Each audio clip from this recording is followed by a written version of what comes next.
Yes. Hi, Sam. Supplements. I just worked out. Oh shit! You trying to get buff? I've been working on it.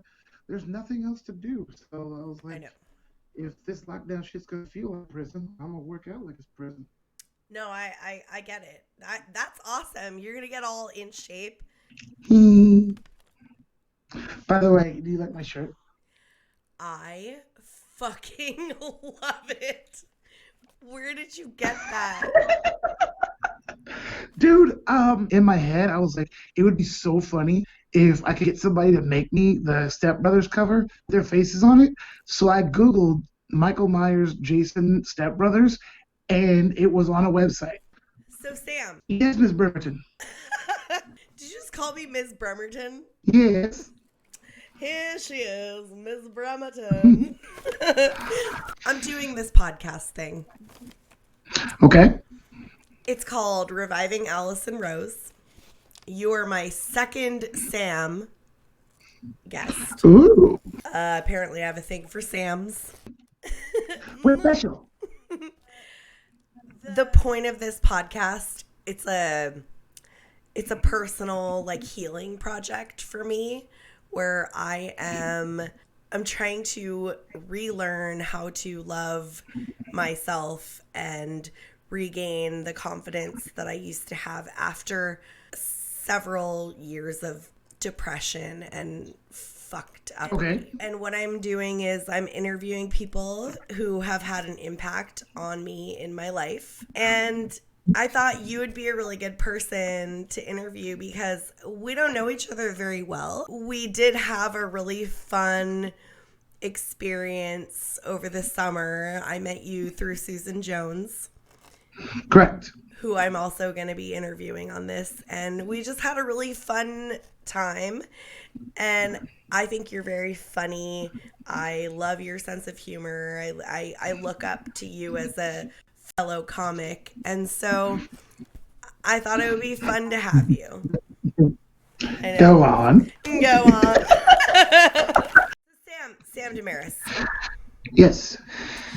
welcome to Reviving Alison Rose. Hey. Hey. I have some questions for you.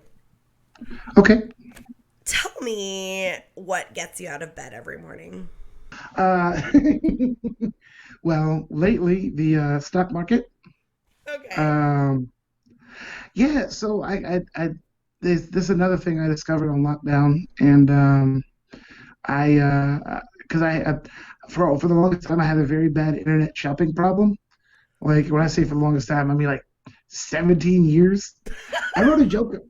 No, I wrote a joke about it that I've been doing since 2004 of a night that I got drunk and I bought a body bag off of eBay.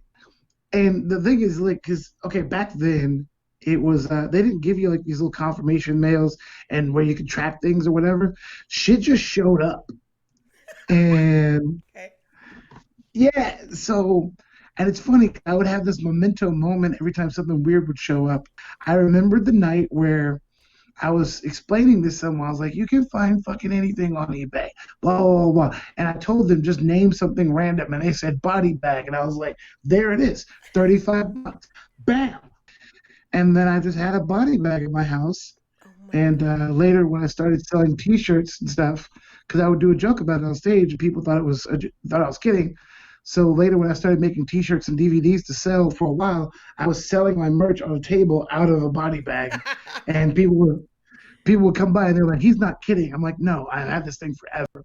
My across the hall right now is a 42-inch flat screen TV that I didn't remember ordering one night. I paid $80 for an Armani lighter one time. Sam, these are Yeah. really good stories, but how is this answering my question of what gets you out of bed in the morning? Well, I'm long-winded. What I did was I just kind of swapped that little internet addiction over to playing around the stock market.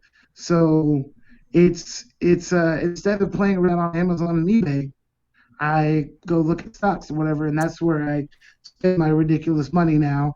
And Oh. I'm I'm making money instead of losing money, and there's not ridiculous shit showing up at my house now. So it was related. Oh It no, was related. it was totally related. I was just getting you back on track. It's better for me in the long run, and I have a kid, so it's if I get in on the right stocks and I make money, I'm learning stuff every single day. I'm about to take an actual class on it. I'm up at 7:30 a.m. every day. The market's open at 8:30 a.m. every day. That's what I do. I come in, I check on what I'm doing, I look at what's moving. My goal right now, because I don't have a lot of money, is $100 a day. And there are some days where I take a little bit of a loss, but then there are some days where, like today, I made like $700. So What? it was, I didn't catch it because That's the crazy. markets the markets closed at 3 p.m. my time, and so like 2 o'clock, I was up like $300, and I was like, hey, that's a really good day. And I was like, I'll just let it go. I'll see what happened later. I came back like 30 minutes after the markets closed, and I looked, and something happened at the very end of the day, and bam, I was up $700. So I'm gonna cash out that profit tomorrow morning. So, are you playing the stock market? I don't know a lot about it, but I know a little bit about it. Are you playing a long game or are you playing a short game? I've got my long game stocks, like the $700 I pull tomorrow. $350 of that is mine. The other 350 goes into my long game stuff. Nice. Lately, when you say what gets me out of bed every morning, my phone goes off. I get up, I make breakfast, I start reading newspaper articles and looking at message boards and start looking what things look like pre-market. And then when the market's open, I go to work. Will you tell me what you love most about yourself? Uh, my sense of humor. Yeah. Um, I don't think I would have gotten through like because I mean of course I do that I use it as a career now, but even before that I don't think I would have gotten through a lot if I didn't have a sense of humor about it. Very young I was bullied a lot, and then I think when I was 9 my mom started getting the phone calls that I was cutting up in class and I was a class clown, and I figured out nobody picked on the funny guy, so I didn't get bullied there. When I went to jail, nobody picked on the funny guy. High school, college, when you wanted to date girls, girls like the funny guy. Chicks dig funny. If you got the right attitude, you're able to laugh things off. Whatever, you can get through all kinds of shit. I mean, so of course, as a comedian, when I go, my sense of humor, you're like, oh yeah, duh. I'm like, well, yeah, duh. It got me through so much that when I realized someone would pay me for it, I couldn't wait. I was like, Absolutely. yeah, Yeah. like, this thing's kept me alive. Might as well keep my bank account full. Right? And doing something you love. Can I ask you what did you get how did you why did you get picked on? Uh, Big Black. Yeah. Um, yeah, I went to a very, very rich, very, very white school. I Oh, tested into it. My mom wanted me to go to a better school than the neighborhood that we lived in. okay. And I mean, being there, being the only black kid, and the kids weren't, they were little kids, so they weren't racist. They were just picking on what was different. But then when you start saying things back that are funny and now everybody's laughing at them, people eventually go, I should leave him the fuck alone Yeah. because he's going to make me look really bad Yeah. if I keep this up. That's an Yeah, amazing power of comedy. Okay, other than you being funny, which is very clear, what else do you love about yourself? my hair. Uh, Obviously. um, I guess my adaptability, I think. Okay. I have had times where there's a ton of money in the bank account, and I've had times where I am completely shit broke, and it's like, okay, cigarettes or food. Through all of them, I've managed to make that shit fun. You know what I mean? Yeah. Whether there was money in the bank or not. I'm from Houston, right? Houston is one of the biggest cities in America, and I don't mean by population, I mean by how spread out it is. Yeah. Yeah, I lived here for 8 years with no car before Uber was a thing, and there was never a bar you didn't see me in. And the other thing about that adaptability is that I can walk up to anybody and start up a conversation and just make friends with anybody. So not only did you never see me in those bars, and still to this day, I go places alone. I don't have to call somebody up and go, "Hey, you want to go here?" Blah blah blah blah. I know if I walk into any of 9 places, I know people there. And Um, even if you don't, you um, probably or it's probably really easy for you to meet people, right? Yeah. yeah, it's getting harder and harder. And I swear to God, I hate to sound like an old man, but cell phones are the worst because even if somebody's sitting there by themselves, they're sitting there on their phone, and when you go talk to them and actually strike up a conversation, they look like, who's this weirdo interrupting my Instagram, blah blah blah. And then the other thing that I've noticed that's been weird is so I quit smoking in April, and what's really weird about that is smokers are very social people because there's no smoking indoors. So if you're on the patio of anywhere, we'll just talk to anybody. Yeah. And then now that I'm inside the bar with the non-smokers, they're weirded out if you just go over and say hi. Yes. They're weird people. Non-smokers are weird. Yeah. They're very standoffish and like, why is this person talking to me? Like, I don't smoke anymore. I'll still go outside and hang out on the patio and talk to the smokers. That's the hardest part about being a non-smoker. What what would you say are the biggest things in your life that hinder you from success? I'm fucking lazy. Okay. Yesterday, I watched 4 movies on Netflix back to back. Wait, In bed. what movies? I bought Shutter because I love horror Oh, movies. I love Shutter. I have Shutter too. Yeah. Then I watched Bloodfest right before bed last night. Have you seen it? Uh-huh. Hence my Yeah, reaction. yeah, yeah. Total cheese ball. Yeah. And when I saw you do that, I was like, oh wait a minute, that looks like someone who's seen it. So okay, so I watched 3 movies yesterday, but I woke up and once I was done with the stock market, the fourth was I watched the last 2 episodes of the Richard Ramirez Night Stalker documentary. Oh, okay. Yeah, so that's how I started my day, and then I continued to watch. So we got your biggest hindrance is being lazy, lazy motherfucker. Um, the other one was I didn't move out to LA till I was in my 30s. I should have been out there like 27, 28 years old. People always ask me why, and I can say it now. I was scared, and everybody was like, "Oh, you can't be afraid to fail," and that wasn't it. I was afraid I would succeed.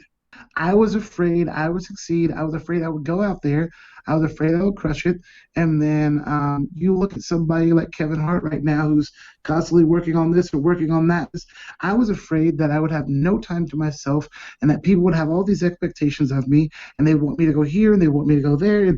And as a 20 something year old kid, I wasn't ready for that. I didn't want to do all that. I still wanted my life and I wanted comedy to be fun. I didn't want it to be a job yet. At this point in your life, I believe, and I might be wrong, but you want comedy to be your career.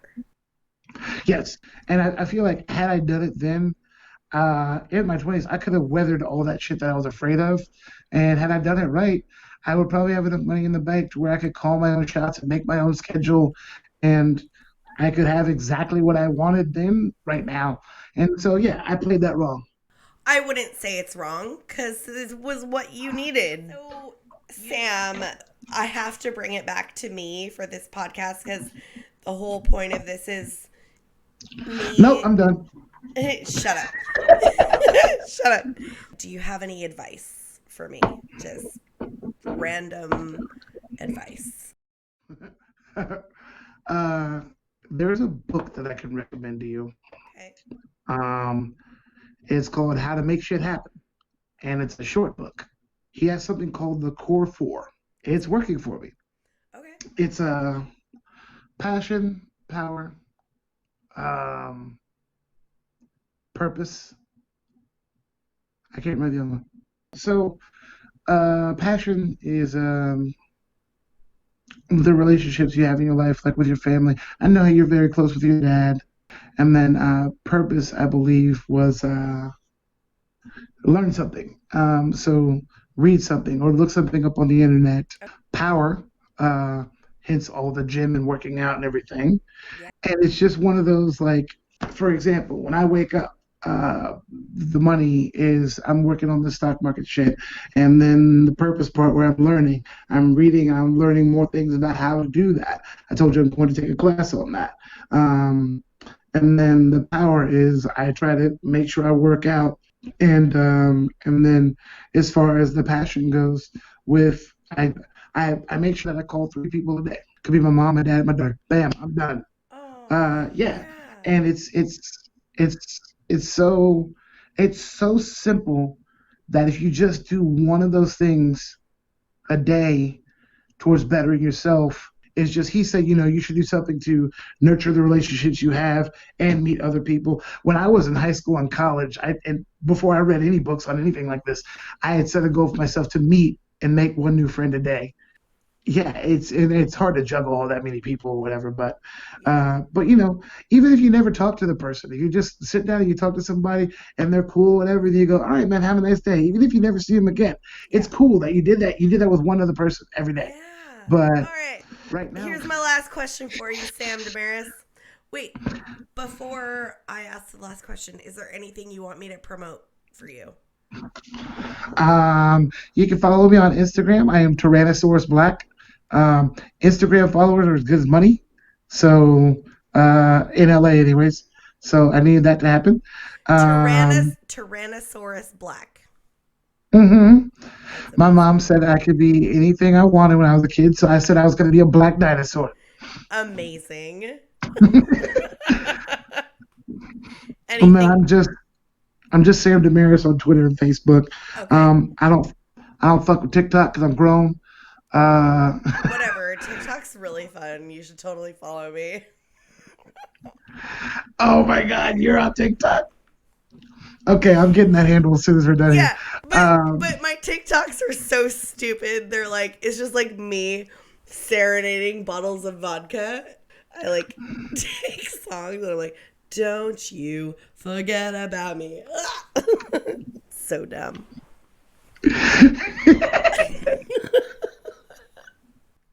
Tyrannosaurus Black yes. or black, not Um, Blackosaurus. I almost said Blackosaurus, which would be they were good. taken. It was. No, I'm kidding. I'm kidding. I didn't look for it. Because that would be a good one too.